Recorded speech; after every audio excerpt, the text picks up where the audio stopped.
Hello, and welcome to the Evolution Sports Podcast. I'm your host, Drew Ferraro, here with my co-host, Dave Sanders. This week we're going to hit part one of part two. It's going to be just kind of around some general sports questions, just some topics that you guys have thrown to us. I wanted to get our opinions on them. Figured we give them to you, and you guys can give us some feedback on what you think of our opinions when you hit us on the @EvoSports Podcast Twitter handle. So Dave, I'm going to kick it right to you. Where are we starting? Let's start with the AAF. So we know these other leagues are launching AAF this year, XFL next year. What do you think is the likelihood that one of these leagues actually lasts long term? I guess it depends on what you consider long term. I just want to see them get out of at least year one, year two. I think a lot of what it's going to take is they've got to have some better QB play. It's been pretty bad.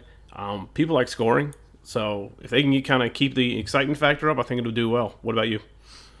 Yeah, I think that's the biggest point. I mean, people always complain in the NFL when the primetime game features bad quarterbacks, and these quarterbacks are worse than those. So that's pretty bad.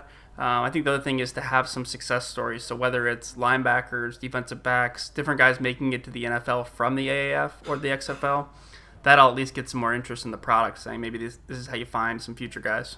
Yeah, I think the same thing kind of goes for coaches too. I'd love to see the NFL really buy in, whether it be the AAF.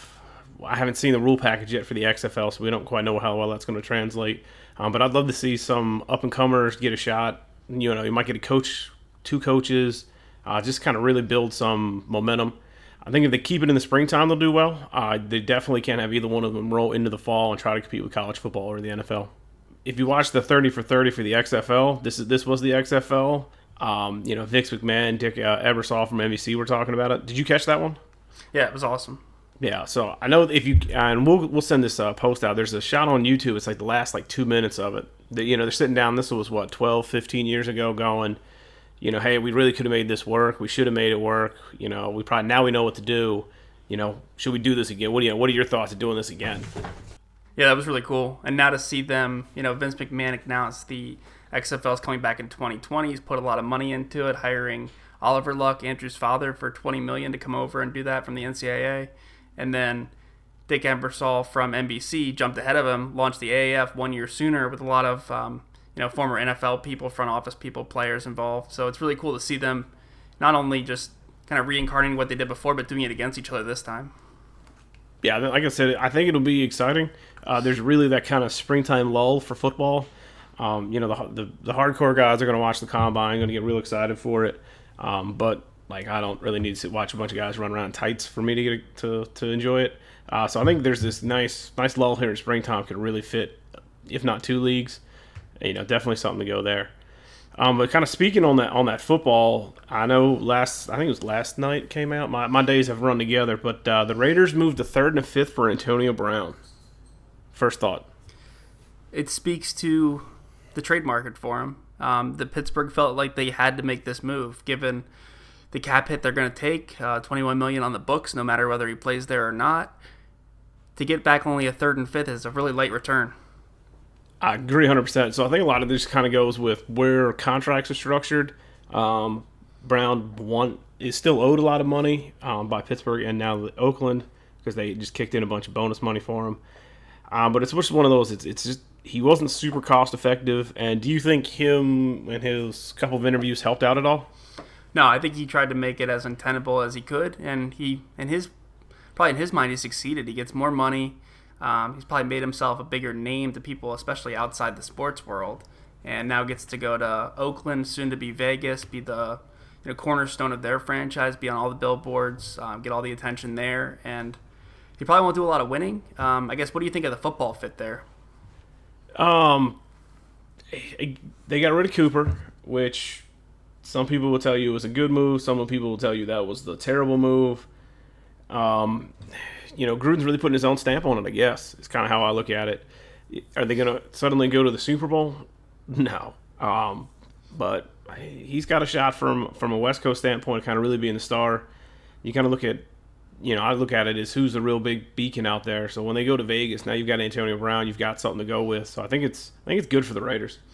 Yeah, I don't think there's really anything wrong from their point of view. I mean, using up some cap space really isn't a huge problem because they haven't been major factors for free agents anyway.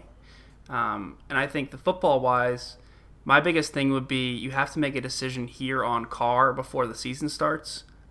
If you get back into that 7-9, 8-8 range, that can get you into QB purgatory, really, where you look at, well, Carr improved. Well, Carr maybe just improved because he had Antonio Brown, and this might be the time to go make a deal for Kyler Murray or Haskins or somebody else that you think, hey, this guy could be here for a long, long time. Yeah, definitely. So Carr's owed, I think, $25 million. I don't know, it's over 20. It's something stupid.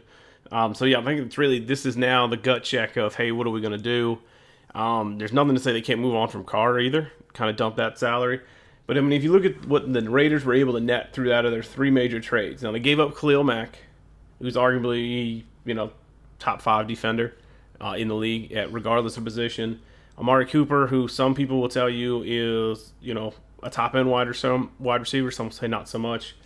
A 2019 third, a 2019 fifth, a 2020 second, and 2020 sixth. So 2 low end picks, 2 1 second, 1 third, kind of a lot. But they got Antonio Brown, 2 first rounders in 2019, a 2020 first rounder, a 2020 second, and a 2020 fifth. It's a pretty solid haul. Yeah, and it gives you the flexibility to move up in the draft, move back. They can go a lot of directions with this now. They could be in play for Rosen too if Arizona decides they really want Murray. You could possibly get Rosen at a discount. What do you think Arizona takes Murray number 1 overall? I think Murray goes 101 no matter what, and then it's just up to whether Arizona thinks if they really believe in him that much or not. But if I had to bet on it right now, I would say Arizona takes him, moves Rosen for probably a second-day pick. What do you think? Interesting. I personally, I think Arizona's done a great job. This time of the year, it's all about rumors and leaks. And does Arizona really like Kyler Murray that much? You've heard kind of everything over the spectrum. You've heard that Cliff Kingsbury likes, Josh is my quarterback right now, but not necessarily going forward. He would take Murray overall. That was before he got the Arizona job. But then there was the reports about how Murray bombed his interview, couldn't do the whiteboard, not a good teammate, which seemed to be unsubstantiated, but they were out there for a couple of days. So that was the buzz. If it's me, I think Murray does get taken 1 overall, but I do believe it does not go to Arizona. I think a trade gets made because from a QB standpoint, there's not that super flashy big name. There's not a Carson Wentz. There's not a Goff. There's not, those real big, what I feel like are those can't miss type prospects. Not that, Wentz didn't have question marks or those kind of deals, but I just don't see it with Murray, personally. Yeah, there's definitely a higher risk factor here given his size, limited time starting in college, all those factors really, and that he still could go play baseball if he chooses. I think one thing with these quarterbacks is, like, if you look at Carr, for example, he had a decent rookie year, and I think we always have to remember that the progression for quarterbacks isn't linear. Like, we always think, well, they'll get a little bit better next year and a little bit better the next year. And Carr's really kind of stayed at that same point. The Dolphins saw that a bit with Tannehill. I hope that's not the case for Rosen. There's still a lot of room for growth there, especially that he inherited Mike McCoy to start his career. That's not a great starting place. So I think with Carr, to your point, they probably need to move on from Carr. There might be a market for him in Miami where they really don't have anybody right now. And if anybody's going to trade up for the number 1 pick, I think Oakland's the leader right now. Yeah, so I think Miami's the team that's kind of a bit in flux. They've realized Tannehill's not the guy, so I think they're kind of in a bit of a disarray as they try to figure out where they want to go. They could possibly trade up for Murray. They could look at trading for Rosen. The Giants need a quarterback. There's some teams out there that I think could make some moves. Yeah, I agree. I think Washington's still in the mix, even though they traded for Keenum. They only took on half that salary, so I could see them bringing in another guy to compete. Yeah, like I said, Washington's kind of just traded bad quarterbacks for bad quarterbacks, but hey, that's the way Dan Snyder likes to work. So kind of looking at the combine, what was your biggest takeaway there? Yeah, I think DK Metcalf's 40 time was pretty incredible. For his size to run a 4.34, not many guys his size have done that. But then, as we noted offline, his shuttle and 3-cone times were really historically bad. And I think you even brought up that they were slower than Tom Brady's. That they were. Can't get much. So, and then we saw this, I think, more recently. His 10-yard split was something stupid. It was 1.3. It was something real stupid fast. So he's going to be real good on a go route and a hitch route, which we talked about, like I said, offline, and we can send those tweets out for you guys, which is what he ran 60% of his targets, I think, were either go routes or hitch routes. So, yeah, to have that much production on those routes is insane. I think nobody else has had production on those routes more than like 40% of theirs before, 45%. So it shows that he's a simple, like, straight line speed, go down the field kind of guy. Yeah, I think the next closest one from a pro standpoint, I think it was Mike Evans.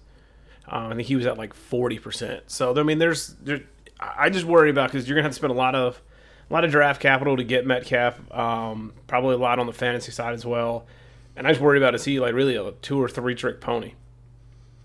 Yeah, and we've seen these smaller guys that are excellent route runners like Stephon Diggs, Antonio Brown, Juju Smith-Schuster. All these guys don't have to have the huge frames or elite speed to be successful. Really, it's about getting that separation at the catch point. So for me, he's probably 3rd, 4th, 5th receiver on my board. Definitely not the first one. Yeah, he's somebody that it's almost, I get Keith kind of use kind of a process standpoint, but there's enough red flags out there from a lack of production in college, from the cone drill shows that he's super stiff. He's got great acceleration. We've seen that in the 10 yards, but his cone drill, his other things show he's real stiff in the hips. So he's a physical specimen that can run real fast, but he can't turn.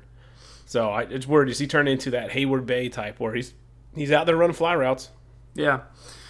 He could definitely take the top off of defense, but yeah, to your point, once those pictures came out that showed him extremely jacked, almost like too jacked, to me that didn't seem like a positive because you're going to lose some fluidity there. And it almost reminds me of like the guy carrying grocery bags. Like he's always stuck in that pose. So to me, that's definitely not a positive. Yeah, like I said, there's enough red flags there that at what he's going to go for, I'm probably not comfortable taking him. If this was a second day pick, probably, but he would probably get taken in the first round or early in the second. So he's probably outside where I'd be comfortable going with him. I'd rather miss this one than take it and end up with another Kevin White, or a Hayward Bay comes to mind, just because they're real fast, can run a route or two, but they're not a super polished on the tree. Yeah, and he didn't have a ton of production in college yet. It's mostly built up a projection, so that makes it even tougher to rank him so high. And the hard part now is the NFL doesn't give you a lot of time to kind of grow into that, especially if you're going to be taking in the first round or taking in the upper half of the round, especially in the upper half of the round. But even if you're first day pick, early second day pick, there's not a lot of time for you to figure it out before you get the bust label or they're moving on. I always think back to Nelson Aguilar. The Philly was ready to murder him after about 4 games. Yeah, and he had an issue with drops there, and it seemed like, man, he might even get cut from his rookie deal before it expires. And then he saw a sports psychologist really turn that around, and he's turned into a solid player. Definitely not elite, but kind of what the Eagles had hoped for when they drafted him. Definitely. Like I said, he turned out all right, but it's one of those, a lot of those guys don't. So for me, for Metcalf is a takeaway I'm a little concerned about, kind of where he's at. The other thing, my biggest takeaway from the combine is there may not be super elite talent in the position players at wide receiver and running back. There's some good guys. There's some guys that I think will be good workhorses, but this is definitely a defensive draft. Yeah, it seems like a lot of the high picks especially will be defensive linemen. It's definitely a time to grab running backs, maybe not even in the first round, maybe a second round. I could see Jacobs out of Bama going in the first round. I like Montgomery out of Iowa State a lot. Then it kind of falls off a bit. It's definitely not, we don't have McCaffrey's coming out, Gurley's coming out, Fournette's, those kind of guys. So to your point, it's definitely more of a defensive-focused draft. And then the quarterbacks themselves, we already talked about Murray, but Haskins, Locke, Greer, a lot of those guys, probably Haskins makes it in the first round, but then some others maybe late first, second, third round guys. Yeah, I think this is one of those, if there's from a skill position player outside the couple names that we've mentioned, whether it be Harry, Brown, Metcalf, from a receiver standpoint, Harris, Montgomery, a couple other guys, and really get away from those 2 quarterbacks. This is the chance where you can almost draft somebody to be able to develop them a little bit. Will Greer was pretty good in college. I think he held the ball a little long, but you can pull some metrics to show what he was able to do. I think this is the kind of draft where you could take him in the second, third round, especially if you got an aging quarterback and it's kind of your transition. Yeah, I think that makes sense. Developmental guys, as you mentioned. The other position for skill players that is kind of exciting is tight ends. So there may be 2 first rounders, I'm thinking, from what I've seen so far. Both the guys from Iowa. Yeah, the tight ends, that position has evolved. It used to be about a 3-year build-up period. You draft them, it takes about 3 years for them to break out and be any good. We're seeing a lot better athletes I think Gates kind of paved the way as the tight end who was a basketball player that kind of made the transition over. Big, tall, can catch the ball. You had the Gronk, the Hernandez. You still have, you had Tony G. Witten just came back. So I think tight end's going to be a spot to really watch. Yeah, it definitely will be. I'm looking forward to the draft myself. I think we're about a month and a half away. So as we get closer, we're going to try to bring on some guys who really specialize in this to get you some insights both from the fantasy side and just from the NFL side. So if there's anybody you want to hear from, send them our way, and we'll try to get them on. Definitely. I think we're going to kind of wrap it up here. We want to get back to a little bit on the shorter side. I know we promised you guys when we first started it'd be about 15, 20 minutes, definitely no more than a half hour. We had some great guests, Jimmy Mack being one that, we got into some great discussions, and we ended up having to do them a little longer. Perfectly fine. We'll hopefully get him back on. I know one of the big things we're going to do is, like Dave said, get a lot of guests with the draft coming up. Over the summer, we've got a lot of good things planned for us. But make sure you do like, rate, and subscribe to us. We do appreciate all the feedback we've been getting. Dave and I are looking to make this really great. You can find me at Drew Ferraro 88 on Twitter. You can find the podcast at EVO Sports Podcast. Dave, tell the folks where they can find you. Sure, D Sanders 877. Excellent. Now, look forward. We're going to have part 2. We're going to talk a little bit of baseball, basketball, and a little bit of sports rivalries. So that's going to take it up. That's it from us. And now a little word from our sponsor, Anchor.